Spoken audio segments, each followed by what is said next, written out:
kondisi normal itu bisa hanya 1,5 bulan onsite, kemudian 2 minggu itu bisa cuti.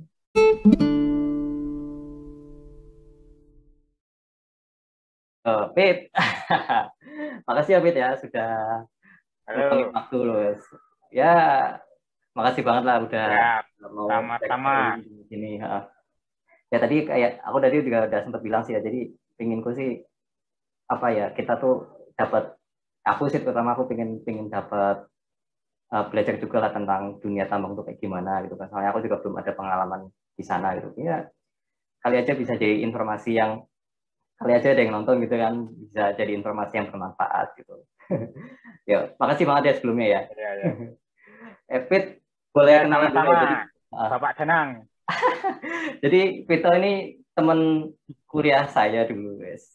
Teman main juga waktu S1 ya. Jadi emang kalau yang aku tahu sih emang dari awal emang udah passionate di maksudnya udah pingin dari awal kuliah emang sudah pingin terjun di situ ya Pit ya. Udah pingin bekerja di sektor pertambangan itu ya Pit ya, yang aku tahu. Ya, ya. Hmm. Mungkin boleh kenalan sedikit Pit, mungkin ya latar belakang pendidikan, terus mungkin sekarang aktivitas sehari-harinya kayak gimana gitu di sana. Oke. Bismillahirrahmanirrahim. Assalamualaikum warahmatullahi wabarakatuh. Waalaikumsalam warahmatullahi wabarakatuh. Uh, Perkenalkan ya, nama saya Tito Yuniar Marsayanto, bisa dipanggil Tito. Kebetulan dulu saya juga ngampus sama Bro Danang ini ya kan, di kampus Undip. Yes. Jurusannya juga sama di teknik geodesi, tapi beliau ini nanjak terus nih ke S2, jangan saya masih S1 aja. Allah. Ya kan? Saya untuk asal saya di Sragen, sekarang domisili Sragen, KTP Sragen. Eh, Kalau lahir di Sidoarjo, ya, semenjak nikah saya pindah di Sragen. Untuk pekerjaan saya saat ini, saya di Tabalong, Kalimantan Selatan, di PT Sabta Indra Jati. Nah, itu yang saya kerja di sini udah sejak tahun 2013 ya, cukup lumayan lama lah ya kan. Jadi sejak lulus kuliah sampai sekarang masih di sini-sini aja, belum belum pindah ke lain hati gitu. Betah ya. Gitu. Oke. Itu, Jadi sebagai Bro apa Danang, tuh lanjut aja. posisinya? Kalau saya sekarang posisinya sebagai main road engineer, Hmm. itu kalau di tambang itu kan ada pembuatan jalan, ada istilahnya jalan tambang itu kan nanti kita desain, kemudian eh, jalannya seperti apa, nanti kita evaluasi secara penggunaannya, Hmm. misalkan surface-nya jalan itu masih masih baik atau enggak, kemudian kalau misalkan kurang baik kita maintenance seperti apa itu kan. Karena kan ibaratnya gini, kalau gampangannya kalau misalkan di pemerintah kan ada PU, Hmm. nah Ya. apa Departemen Pekerjaan Umum yang bina marga itu kan. Nah itu saya ini bagian bina marganya di tambang kan, Hmm. misalnya di PT SIS ini. Nah itu jalan itu kan sangat sangat penting, sangat krusial kan, karena Hmm. menyangkut uh, untuk meningkatkan productivity, Hmm. Hmm. untuk meningkatkan travel speed, kalau tambang itu kan istilahnya. Jadi hauler atau dump truck itu dari point loading ke point dumping atau istilahnya disposal kalau tambang batu bara itu kan, ataupun ke room, itu stockpile batu baranya, jadi batu bara yang dari tambang itu dikumpulkan ke room. Nah itu nanti baru diangkut oleh truk trailer ke port, ke pelabuhan. Nah itu yang jalan tambang itu selalu kita evaluasi secara daily, secara secara weekly, ya itu kan, apakah masih bagus, mana poin-poinnya yang perlu kita perbaiki, kemudian secara threshold speed, secara productivity, kemudian nanti drainage-nya ini juga sangat penting, drainage di area tambang itu kita kontrol juga. Sebelum di main road engineer, saya itu sempat istilahnya muter-muter nang. Kalau umumnya geodesi itu kan disurvei kan, survei. Nah saya awal-awal dulu sempat ke survei tahun ya kan, tapi karena saya tuh orangnya wah survei ini kok gini ya kan, aku apa namanya mencari out of the book dari bidangku. Nah saya sempat ke setelah survei saya ke short term engineer. Short term engineer itu yang istilahnya bagian ini kuncinya atau desainernya tambang gitu kan. Short term engineer itu ya dia melakukan perencanaan secara daily, weekly, monthly, itu desainnya tambang itu mau dibawa kemana, kemudian target produksinya nanti berapa, over budgetnya, target produksi goalnya seperti apa, kemudian plan area drilling atau blastingnya, kemudian nanti intinya plan itu mau dijadikan seperti apa gitu. Nah, dulu saya waktu di Sotem itu kan. Kemudian saya juga pernah di videologis. Videologis itu, nah ini yang unik ini. Ketika saya tanya atasan saya, Pak saya kok di videologis, nah kan background saya geodesi.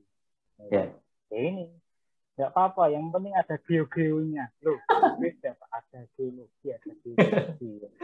Walaupun saya geodesi, nggak tahu apa-apa masalah geologi ya, saya jalani kan. Ketika saya jalani, ya udah saya belajar banyak hal. Misalkan belajar tentang struktur, tentang litologi, karena apa namanya di area batu bara kan juga istilahnya unik lah, ada perlapisannya, ada istilahnya ada sesarnya juga, kemudian ya itulah banyak hal yang saya dapatkan di dunia kerja ini kan, terutama di area tambang. Jadi kalau misalkan geodesi, tulisan geodesi itu ya alhamdulillah nggak cuma disurvei ya kan, kalau mau istilahnya out of the book tadi ya bisa ke short term engineer atau main plan engineer gitu kan, mungkin bisa ke geologi ataupun ke main road yang saya sekarang ini. Begitu Pak Danang. Jadi emang apa ya, udah nyoba berbagai macam posisi ya Pit ya. Jadi mungkin kalau dari sisi pengalaman udah cukup lama dan di banyak posisi ya. Jadi mungkin ya secara apa ya, secara sistem mungkin sudah sangat paham gitu ya kalau di dunia pertambangan, atau mungkin masih banyak yang harus dipelajarin lagi kalau menurut Vito sendiri. Kalau menurut saya, apalagi saya kan sekarang di kontraktor batu bara, itu ya insya Allah udah memahami lah apa yang menjadi job desk-nya, ini jobnya apa, bagian section ini job desk-nya apa tanggung jawabnya, gitu kan. Ya cita-cita saya itu kalau misalkan ada kesempatan, kayak kalau di tambang kan ada namanya kontraktor atau owner. Kalau di sini ownernya ada di Indonesia.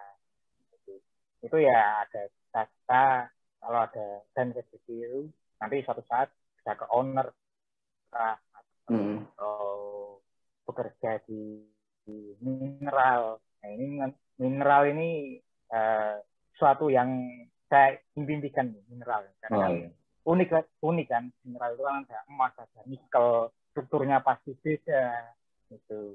Karena kalau di coal ini kan strukturnya kan lebih ke batuan sedimen, kalau mineral itu kan batuan beku gitu.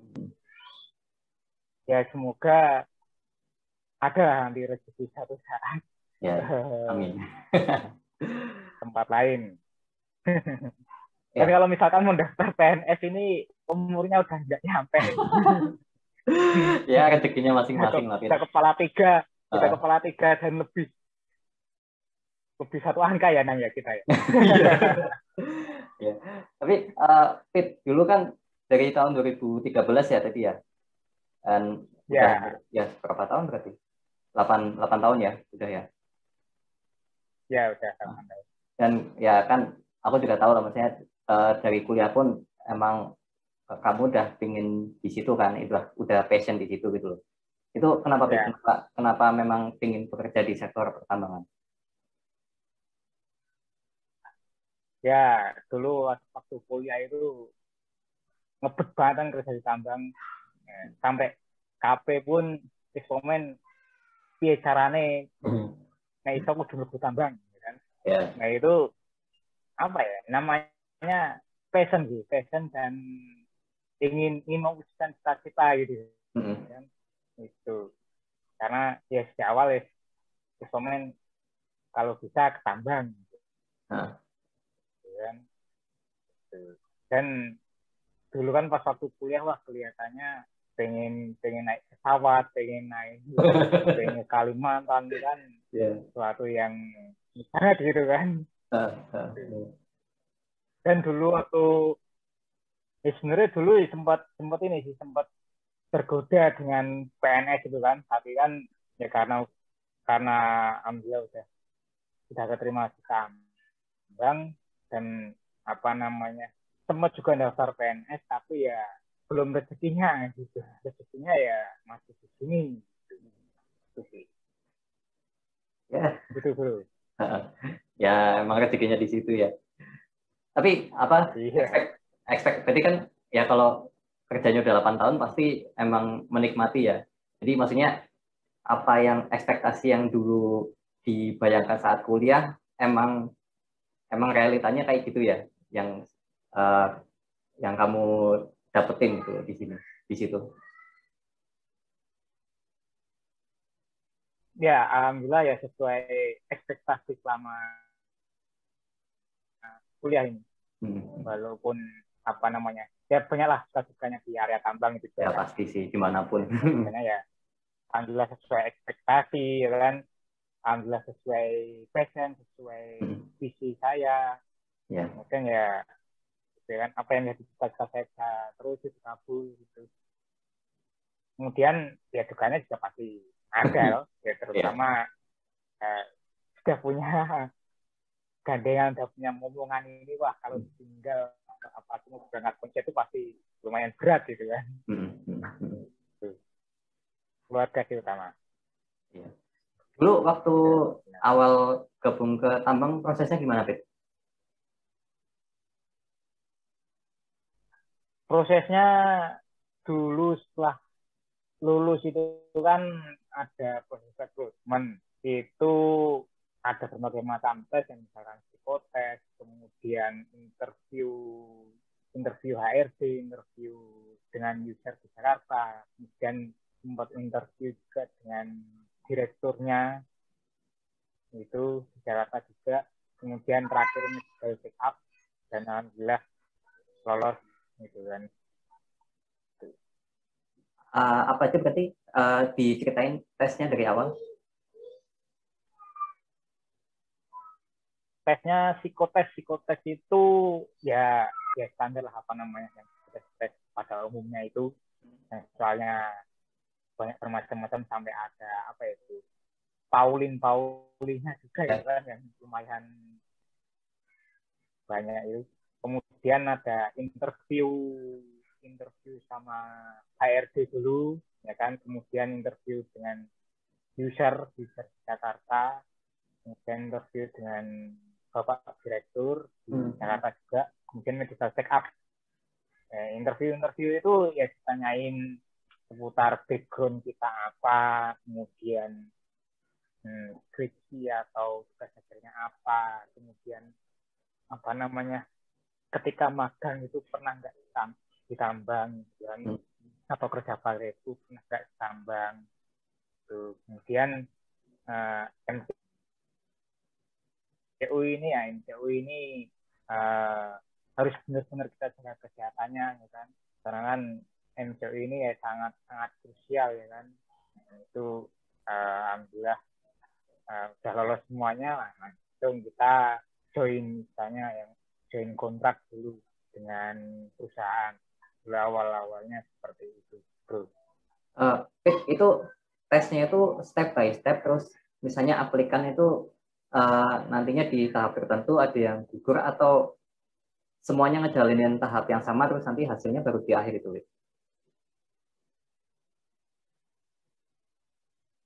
Semuanya step by step.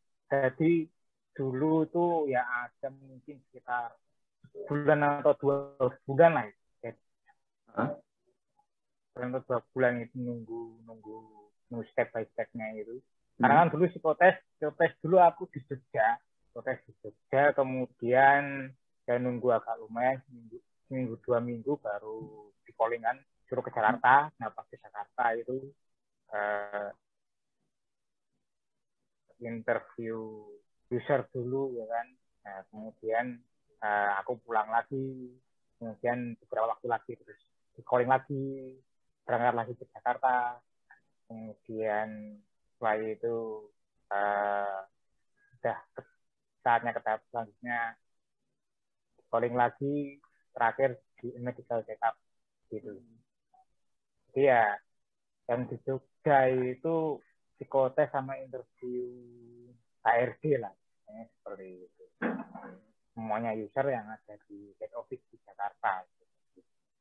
Itu persentase pelamar dulu, sama. Nah ini nih yang lanjut.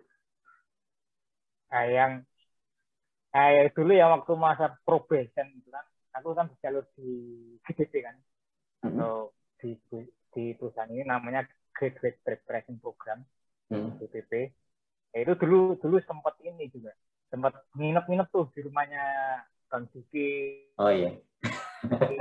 Kemudian nginep di tempatnya Lutfi. Penting kita itu komen, terima kasih semuanya lah itu. Banyak juga jasanya. Aku tumpangin, aku nginepin. Kemudian sempat numpang makan juga. Wah, itu dulu pas waktu Ramadan itu sama si Lutfi gitu, ya kan. Nah, Bang Juki juga itu dulu. Sama teman-teman dulu pernah juga ketemu sama teman-teman yang kerja di Jakarta gitu kan. Gitu sih, bro. Itu persentase yang pelamar sama yang diterima seberapa, Pit? Ingat nggak?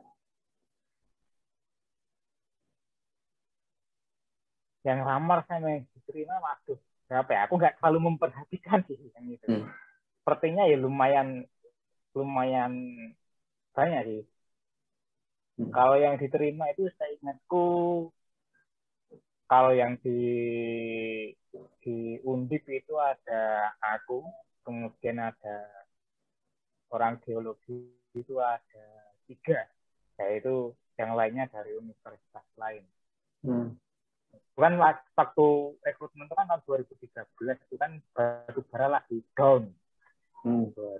Itu lagi down. Nah, sekarang nih perusahaan batu bara ini melakukan rekrutmen ya. Jadi yang otomatis yang kayak perusahaan yang saat ini aku ini rekrutmen itu ya otomatis langsung nyerbu gitu. Begitu, bro. Tapi ketat ya, maksudnya kalau kita pengen kerja di pertambangan itu seleksinya ya cukup ketat ya.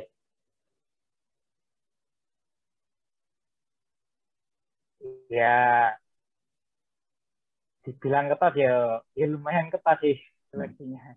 Itu karena ada berbagai macam tahapan itu, kemudian itu tahapan-tahapan itu harus kita lalui semuanya. Dan yang penting kita harus kondisi sehat, kondisi prima gitu sih. Yang penting jangan lupa selalu berdoa, selalu minta restu orang tua, kemudian ya kalau bisa sedekah itu, wah itu luar biasa itu manfaatnya.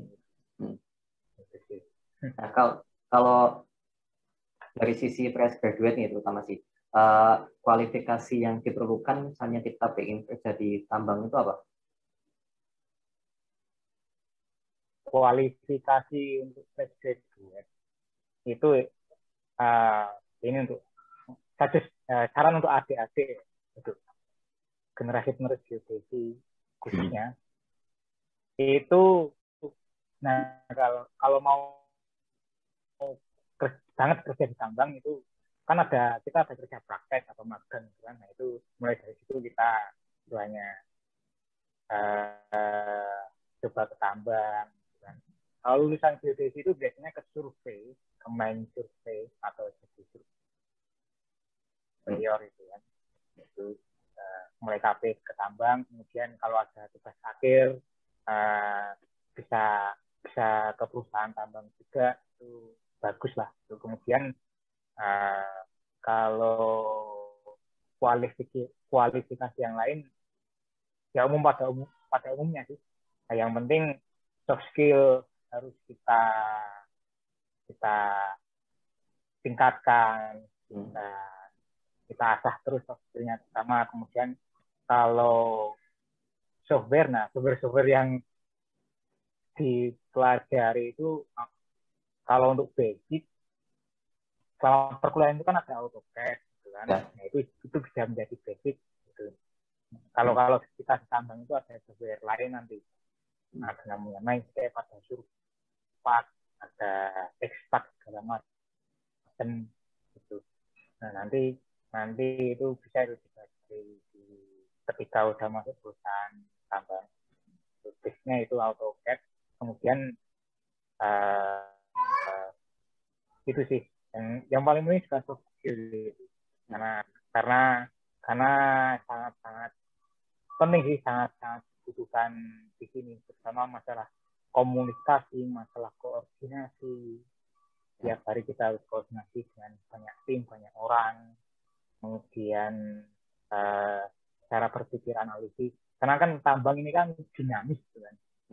Ketika perencanaan, misalkan kita merencanakan sesuatu, ini nanti kita bentuk sekuennya seperti ke elevasi sekian, ternyata ada kendala di aktualnya lapangan, kita harus menyesuaikan juga apa yang harus kita lakukan dahulu, kemudian ketika kita sudah melakukan, nanti apa step-stepnya untuk menuju yang kita planningkan itu terrealisasi gitu. Oke, ngomongin tadi masalah komunikasi ya, bahasa asing tuh mandatory nggak? Wajib nggak? Bahasa asing ya nggak terlalu wajib sih kalau di sini. Malah yang penting itu apa ya, kita komunikasi sehari-hari itu terkadang malah pakai bahasa Banjar dan pakai bahasa Jawa, itu hal yang biasa lah. Yeah. Kalau kita selama di perusahaan Indonesia ya nggak terlalu gitu di sini. Mungkin ketika kita interview bisa lah itu menjadi nilai lebih bahasa. Tadi sempat ngomong juga kan kalau misalnya mahasiswa yang emang pengen kerja di tambang, KP dan TA-nya itu bisa ya menyangkut dengan pertambang juga ya. Nah kalau misalnya tugas akhir tentang pertambangan itu yang lagi ini apa sih? Mungkin yang lagi in lah ya kalau di dunia pertambangan itu apa sih? Nah kalau di dunia pertambangan ini, kalau misalkan geodesi itu ini masalah pengukuran atau pemodelan volume stok batu bara di room itu bisa. Kemudian hasil pengukuran overburden secara weekly atau monthly itu aktualnya berapa bisa. Kemudian analisa grid jalan, nah ini di jalan tambang itu kan juga krusial, juga penting kan, analisa grid jalan dengan kaitannya travel speed atau productivity itu juga bisa juga. Kemudian misalkan mau masalah drainage itu pola penyalirannya atau hidrologinya itu juga bisa. Kemudian ya banyak sih nanti yang ketika diangkat jadi tugas akhir itu kan. Lebih ke survei, terus mungkin ya tadi network kali ya, kalau kaitannya dengan transportasi sama drainage tadi ya. Ya banyak sih. Fit, kalau sekarang masuk ke ini nih, pengalamannya Vito nih sebagai apa ya, praktisi atau pekerja di sektor pertambangan. Itu dari sisi kehidupannya tuh kayak gimana, Fit? Maksudnya ya sistem kerjanya, terus mungkin suka dukanya di dunia pertambangan tuh kayak gimana gitu? Kalau enaknya di tambang ini kan kita bisa punya kenalan atau nambah teman dari berbagai macam Nusantara ya kan.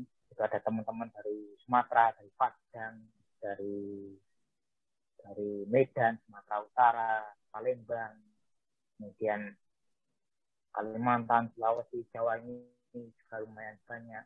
Itu banyak kita bisa ketemu, bisa kenalan, dan teman-teman bisa sharing juga. Nah, kemudian kalau misalkan ya karena saya juga udah istilahnya passion saya di tambang tuh ngejalanin apa aja, insya Allah enak aja gitu kan. Gitu. Kemudian dukanya insya Allah enak lah di tambang itu. Gitu. Kemudian dukanya apa ya? Dukanya ya pasti kalau saya pribadi kan udah punya keluarga, udah punya anak umur 3,5 tahun gitu kan. Itu ketika cuti kan pasti happy nih ketemu keluarga segala macam. Nah, ketika berangkat kerja itu wah ya seperti apa namanya ya, kalau dikatakan momen itu air mata ya mau, tapi ya kita tahan gitu kan. Ya pasti itulah keluarga, terutama keluarga ya terpaksa harus kita tinggalkan gitu ya. Itu seperti itu. Kalau sistem kerjanya gimana, Pit?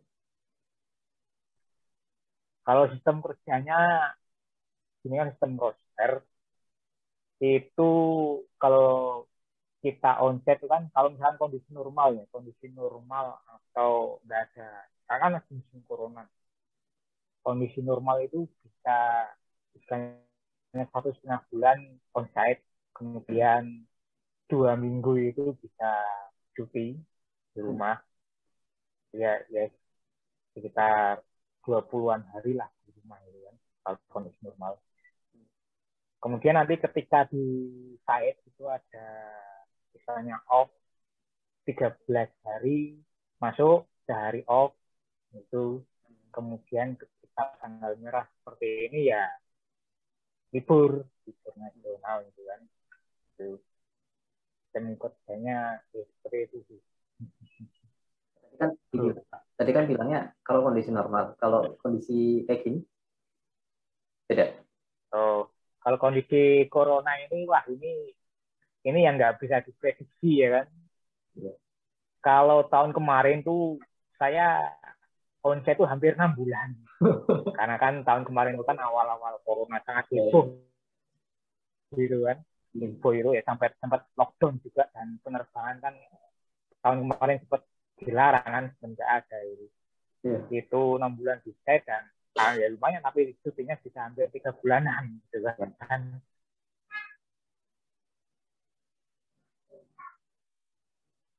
Kayak itu sih. Kemudian ya kalau misalkan kondisi corona ini ya bisa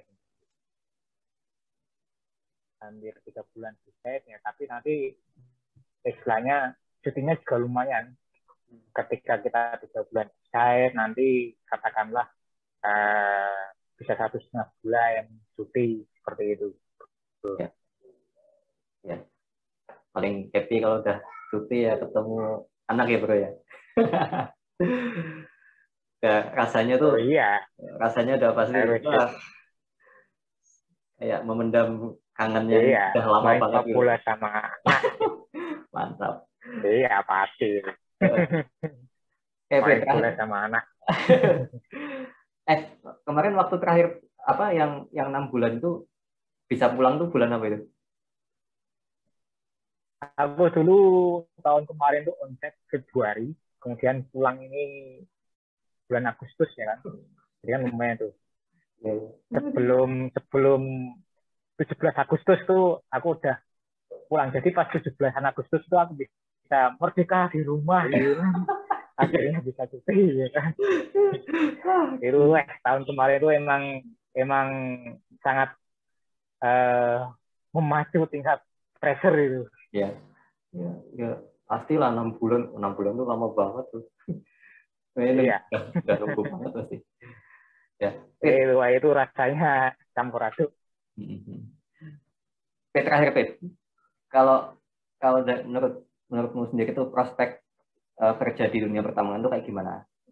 Ini khususnya buat yang fresh graduate sih. Jadi bisa nggak misalnya kita jadikan kerja di dunia tambang itu sebagai ya sampai jangka panjang lah gitu. Ya kalau prospek kerja di tambang khususnya di batu bara ini kan insya Allah masih sangat panjang lah prospek ke depannya. Karena kan batu bara ini kan merupakan energi dan dia cost-nya itu sangat murah lah. Kalau karena ya walaupun secara emisi itu kayak di Eropa segala macam itu masih mulai mengurangi batu bara, mengurangi karbon. Tapi kalau di Indonesia sendiri khususnya itu masih sangat dibutuhkan ini batu bara.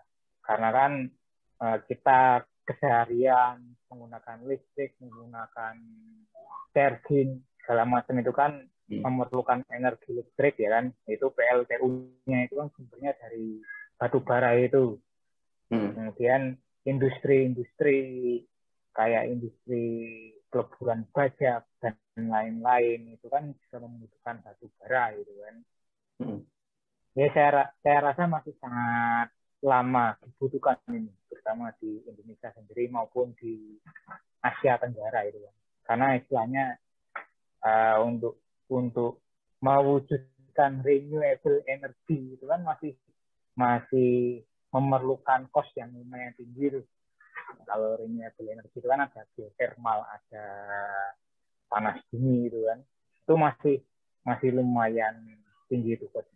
Ataupun apa itu PLTS, mobil listrik tenaga surya yang pakai itu makan masih cuma di mall aja itu. Dan itu pun nggak semuanya. Kalau saya rasa masih prospek kedepannya masih bagus lah ya.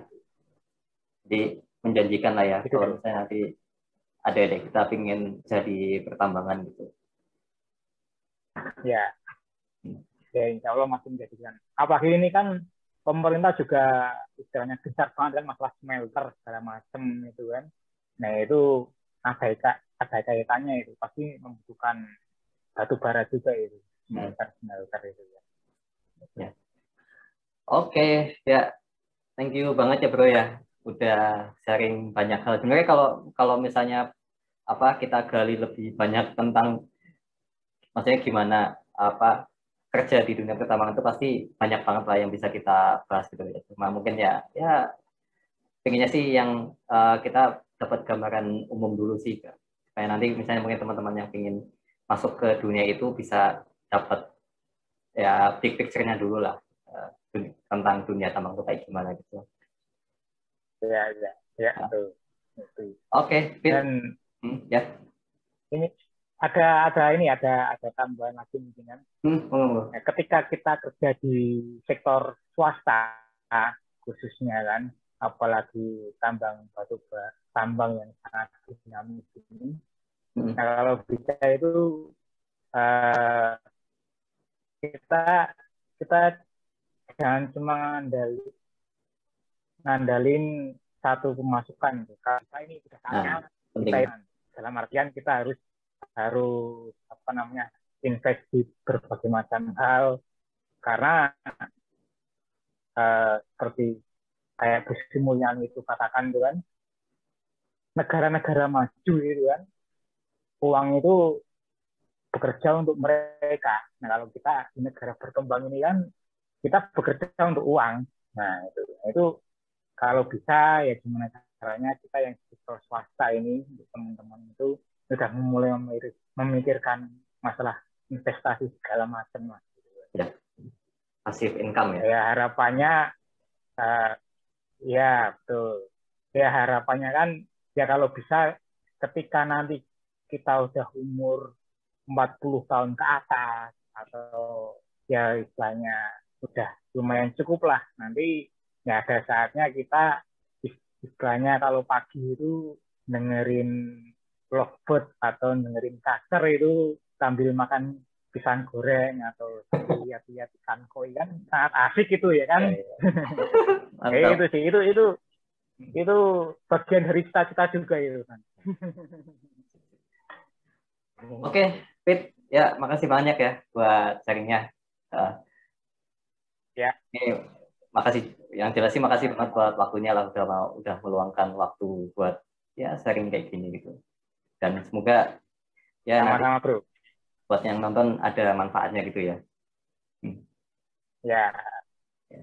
Oke, Pit, yuk. Mantap lah. Yuk, makasih banyak yuk. Siap. Yuk, Assalamualaikum. Yo, waalaikumsalam warahmatullahi wabarakatuh.